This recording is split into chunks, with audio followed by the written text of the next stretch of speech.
Assalamualaikum warahmatullahi wabarakatuh. Hai Sobat Horor, kali ini aku bakal bawain cerita dari Ingrid Audia yang berjudul Tangisan Bangker Gunung Merapi. Gak usah basa-basi lagi, langsung aja kita mulai. Tangisan Bangker Gunung Merapi, sebuah cerita dari Ingrid Audia, based on true story. Ini kejadian sekitar 2 tahun lalu waktu aku study tour sekitar bulan Desember tepatnya. Cuma ingin berbagi pengalaman aja dan lagi mau cerita aja. Mohon maaf kalau ada bahasa yang kurang gak dimengerti ya. Saat itu aku ikut lavatur Merapi di kawasan Kaliurang.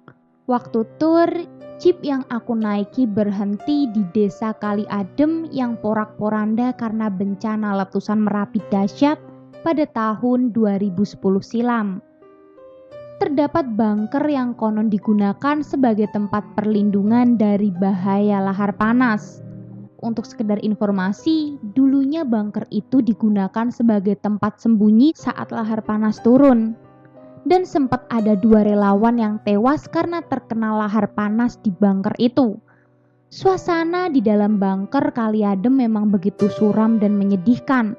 Di bawah puncak Gunung Merapi ada juga daerah batuan dan pasir yang dikenal dengan nama Pasar Bubrah. Masyarakat setempat dan pendaki yang pernah ke sana percaya bahwa tempat itu sangat angker. Banyak orang meyakini lokasi itu sebagai pasar besar Keraton Merapi. Batu besar yang berserakan di daerah itu dianggap sebagai warung dan meja kursi milik roh dan makhluk halus. Ketika para pendaki mencapai kawasan ini, mereka akan dihimbau untuk menjaga kata dan perilaku. Sebab dalam kepercayaan masyarakat sekitar Merapi, kalau ada orang yang gak sopan kepada makhluk yang mendiami lokasi tersebut, mereka gak akan segan-segan untuk menculik manusia. Jadi, kalau kamu masih mau ketemu sama masa depan yang cerah, harus hati-hati sama perilaku dan perkataan ya. Singkat cerita, itu hari terakhirku study tour dan aku lupa tanggal berapa. Tapi yang jelas aku ingat itu adalah malam Jumat. Waktu itu aku mulai lavatur sekitar jam 4 sore. Dengan cuaca yang mendung sedikit gerimis, aku memulai perjalanan itu. Dalam satu jeep itu ada 5 orang plus abang supir. Posisiku duduk di depan dan 3 temanku duduk di belakang.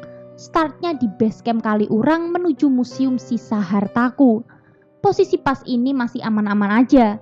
Aku sama teman-teman masih fun-fun aja. Selesai dari museum sisa hartaku, perjalanan berlanjut ke Batu Wajah. Di sini aku udah merasa kurang enak badan. Tiba-tiba kepala ini pusing banget. Entah karena cuacanya emang dingin plus karena habis hujan, atau karena kepalaku kepentok besi jeep. Ya nggak ngerti lah, pokoknya pening. Setelah dari Batu Wajah, perjalanan menuju ke Bangker Kali Adem. Di sini puncaknya badanku lemes banget. Jadi waktu sudah sampai, aku masih bertahan di parkiran jeep. Sementara teman-teman dan siswa lain sudah berkumpul di daerah Bangker. Sekitar 10 menit, aku memutuskan untuk bergabung dengan yang lain menuju area Bangker karena aku pikir buat apa ikut study tour kalau cuma ngadep di parkiran. Di dekat pintu masuk ada perempuan yang lagi main biola dengan perawakan anggun dan wajah bulenya. Dia mahir banget main biolanya. Di dekat situ ada pembatas pagar yang ngebatasi area jurang. Entah halu atau apa, di jurang itu aku melihat perempuan. Karena aku mau lihat lebih jelas, aku deketin ke pembatas jurang itu. Dia memakai dress cream tapi sobek-sobek. Dan aku lihat muka dan badannya lecet-lecet. Aku gak ngerti dia kenapa. Pas aku udah dekat di pembatas pagar, tiba-tiba dia memanggil aku memakai tangannya. Bermaksud untuk menyuruhku mendekati dia. Ya, aku juga gak gila. Ini pembatas pagar, bawahnya jurang. Ya kali aku mau uji nyawa buat lompat dan nyamperin dia. Seketika di situ aku sadar kalau dia bukan manusia.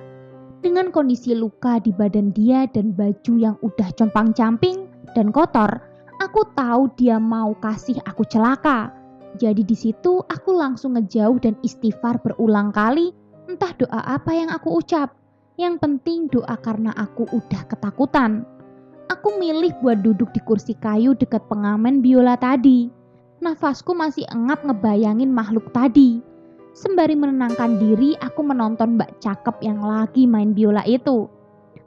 Tapi yang aku heran, makin aku lekat menatap muka Mbak itu, aku makin pusing. Akhirnya aku pun menunduk. Di situ aku bener-bener keringet dingin, pusing, mual. Karena posisiku juga aku baru head dan aku gak kuat dingin. Aku takut, jadi aku merasa seperti mau pingsan. Aku gak tahu teman-temanku ada di mana karena mereka taunya aku ada di jeep. Dan ada bu guru yang menyamperin terus dia bilang, "Nak, kalau di sini jangan banyak bengong. Kamu tahu kan, di sini banyak jenazah tidak ditemukan waktu tragedi itu." Di situ aku mengangguk aja karena aku gak ada lagi tenaga dan udah bener-bener pucat. Gak lama dari situ aku berniat ngedeketin area bunker buat nyari 3 temanku. Bukan temen yang aku temuin, tapi malah suara gak jelas, yaitu suara tangisan perempuan dari dalam bunker. Aku gak mau cari masalah, jadi untuk saat itu rasa kepoku aku kubur dalam-dalam. Gak lama dari situ aku ketemu 3 orang kawanku dan aku mengajak mereka untuk balik ke jeep karena aku udah gak sanggup. Dan kebetulan waktu lavatur udah selesai karena udah mau azan maghrib dan mendung banget. Jadi semua jeep siap-siap untuk balik ke base camp. Lagi-lagi aku kesel lahir batin. Pas aku mau foto gunung Merapinya, aku melihat ada kera gede banget. Entah kera apa King Kong, gak ngerti, pokoknya gede banget. Dia manjat cepet banget ke arah puncak gunung. Aku yakin kalau itu adalah siluman. Soalnya yang bisa lihat cuma aku, sedangkan teman-temanku gak ada yang bisa lihat. Dan waktu kita orang udah naik jeep untuk mulai turun untuk balik ke base camp, aku lemes parah, gak ngerti lagi. Abis lihat King Kong itu, aku diem aja di jok depan. 3 temanku di belakang pada nyanyi gak jelas sambil berdiri. Sampai abang supir itu negor aku, "Kok gak ikutan nyanyi, Dek?" Terus kata salah satu temenku bilang, "Lagi sakit dia, Om." Aku kesel banget karena perasaanku tiba-tiba gak enak. Dan bener aja, gak lama dari situ jeep melewati jembatan yang di sebelah kanan pepohonan bambu dan sebelah kirinya adalah jurang. Dan seketika aku kaget karena ada anak kecil yang menyeberang dari arah pepohonan bambu. Untung gak ketabrak. Aku lihat di spion, anak itu senyum ke aku. Terus aku ngoceh ke om supir, "Om, kalau ada yang nyebrang itu berhenti dulu. Kalau anak itu ketabrak gimana?" Setelah aku ngomong itu, seketika 3 temanku yang dari tadi sedang asik menyanyi di jok belakang langsung duduk dan terdiam. Dan aku dengar mereka langsung baca ayat kursi bareng-bareng. Dan om supir langsung bengong seolah gak ngerti aku ngomong apa. "Siapa yang nyebrang, Dek?" kata om supir. "Ada anak kecil nyebrang, Om, itu tadi. Masa gak lihat?" "Saya gak lihat apa-apa, Dek, selain kita berlima. Lagi pula jeep kita ini yang pertama turun. Jeep yang lain masih jauh di belakang." Nah, bisa ngerasain kan gimana perasaanku waktu denger om supir ngomong. Terus tadi yang lewat itu makhluk halus. Kalau bukan, kenapa cuma aku doang yang bisa lihat? Seketika azan maghrib berkumandang. Saat itu jeep lagi ngelewatin jembatan yang di sebelah kirinya itu jurang. Dan di waktu bersamaan aku melihat itu jurang full dengan orang-orang yang lagi merangkak berusaha naik ke atas jurang karena dasar jurang itu adalah lahar panas.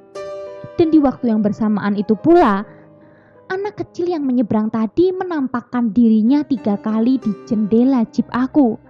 Wajahnya penuh dengan debu vulkanik. Rambutnya berubah jadi warna putih beserta pakaiannya. Dia juga menggendong bayi perempuan dalam keadaan gak jauh beda sama dia. Otomatis tangisku pecah di situ. Terdengar suara jeritan dan tangisan dari jurang itu. Mereka saling injak untuk bisa sampai ke atas jurang untuk menyelamatkan diri mereka sendiri. Pikiranku bener-bener kacau dan gak bisa ngomong apapun di situ. Dan anak kecil tadi ngomong, "Saya mau minta tolong, selamatkan ibu saya di dalam jurang itu. Adik saya masih membutuhkan ASI." Sumpah, aku bener-bener gak tahu harus apa. Aku jawab aja, Maaf, bukan saya tidak mau bantu, tapi kita sudah beda alam. Terus anak itu bilang lagi, kamu gak kasihan ya sama adik saya? Adik saya sudah sekarat, dia butuh ASI. Dan aku gak ngerti harus jawab apa. Aku pun hanya bisa bilang, maaf, gak bisa pokoknya. Gak bisa, kita beda alam. Maaf gak bisa. Dan om supir sama teman-temanku pada bengong ketakutan. Kamu ngomong sama siapa? Kata om supir. Terus temanku jawab, dia itu punya indera keenam om dari kecil. Dia lagi gak enak badan, terus lagi head, dan ini azan maghrib. Mungkin emang lagi puncaknya buat dia lihat begituan di tempat kayak gini. Dan gak lama Jeep udah balik ke base camp dan tangisku udah benar-benar reda. Dan aku pun bersiap-siap untuk sholat maghrib di musola dekat base camp. Dan waktu aku wudhu, anak itu ternyata masih ngikutin aku. Astagfirullahalazim. Ya iya, betah banget ini anak. Terus aku biarin aja dia. Dia juga gak ngomong apa-apa, cuma senyum ke arahku sambil menggendong adiknya yang sudah gak bergerak lagi. Terus aku sholat dan mengirim doa buat para korban tragedi itu agar diberi ketenangan di alam sana. Dan gak lama waktunya balik lagi ke bus dan pulang. Dan untuk yang terakhir kalinya aku melihat anak itu lagi dari jendela bis. Dia tersenyum dan melambaikan tangannya ke arahku. Dan dari gerakan mulutnya aku bisa menebak. Dia bilang terima kasih sudah mendoakan dan terima kasih sudah berkunjung. Dan perasaanku sudah lega di situ. Selesai. Oh ya sobat horor, buat yang nanya kok sholat bukannya lagi head? Maaf ya, aku lupa nambahin. Sebelumnya aku udah mandi wajib di penginapan karena aku yakin udah selesai head.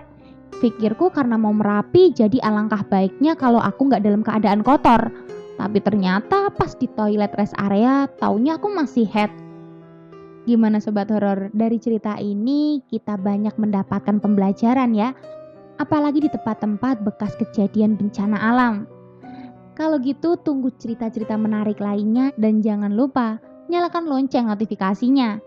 Dan satu lagi, kami dari tim Sobat Horor mengucapkan selamat menunaikan ibadah puasa. Bye!